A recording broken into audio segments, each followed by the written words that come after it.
Managing the finances of a live project.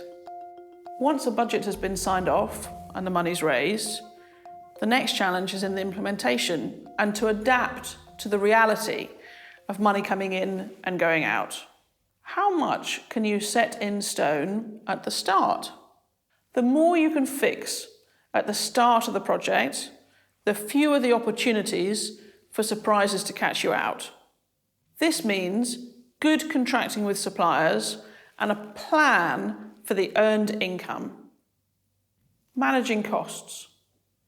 The advantage of contracting with suppliers is that you know exactly what it's going to cost, rather than them billing as incurred, which may or may not have some extras and some unexpecteds in it.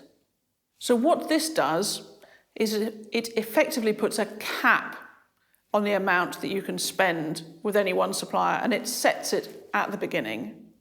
So one way to track these fixed versus variable elements of your budget is to colour code them.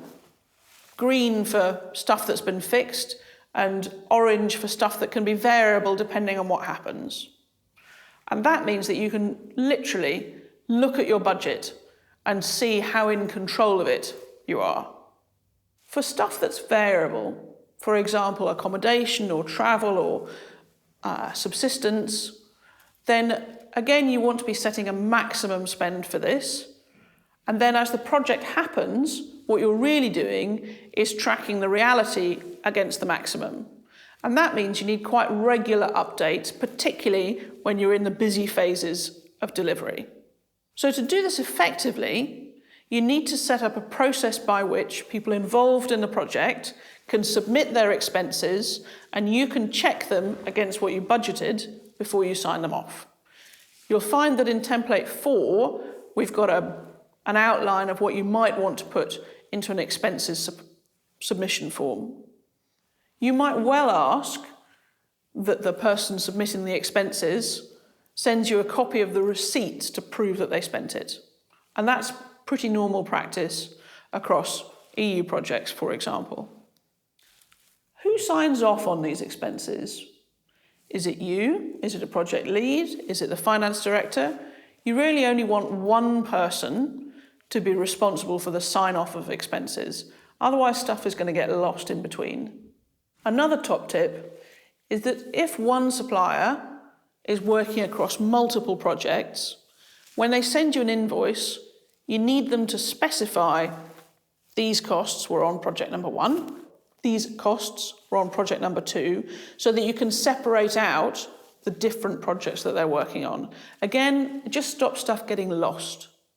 So what you want is a process which enables you to set the maximum cost and track the live expenditure against it with the deliverables that it's covering. Check the planned set of deliverables against whatever it is you've put in the contract. For those sets of costs which are genuinely variable, make sure you've set an upper limit and that you can track the expenses as they come in. Make sure that you know how quickly after a month end you can get an update on those variable elements. So you don't want to be waiting 3 months for them to tell you what you spent last week. So this need to track the difference between predicted and actual spend is the reason that you'll find a variance column in template 1. One way to make cost tracking easier is to use an online bookkeeping system. So instead of referring everything back to an Excel sheet that one person is responsible for, if your bookkeeping is online, then you've got a better chance of multiple people in the project being able to see the live activity rather than waiting for an end-of-month update. Tracking and maximising earned income. Many cultural professionals find that task of predicting earned income much harder than the process of working out what the costs of an activity are going to be. And the only thing I can really offer is consolation by saying that this is also true for many people in marketing departments. The old adage that says, half of marketing works, I just wish I knew which half, people say that for a reason. However, This is a separate skill that you're going to need to acquire as you take on bigger projects or more senior roles. So we're not looking at marketing in this particular course, but I would advocate understanding that process of launching and selling so that you get better at developing accurate earned income budgets for a project. Politely sidestepping invitations to corruption. If you work in this field long enough, there's going to come a moment, perhaps several, where it is suggested that you want to participate in corruption of some form. How do you avoid this whilst keeping your project and your budget, and indeed your team, on track?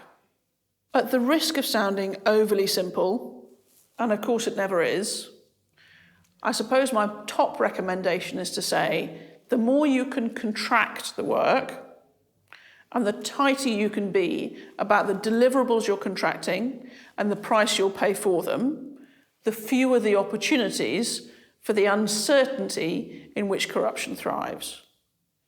So this means that you might well have a list of, it's this many nights, we'll pay this much for a hotel, we'll pay for second-class travel, you can claim this much in subsistence. All of these are ways of removing uncertainty.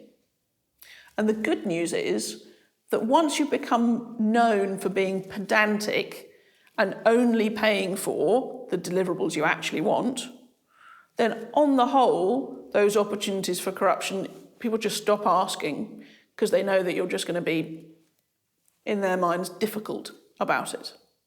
So now you can set up as much in advance as possible, contracting with suppliers, agreeing deliverables, and fixing as much of that cash flow in stone as possible. You can update the cash flow regularly, and you can track the income as it comes in, as well as manage the cost and the variable expenses on the way out. And you can get regular updates from the finance manager to see how reality sits against the expected. You can enable project staff to submit expenses regularly. And last but not least, you can politely and perhaps optimistically avoid corruption.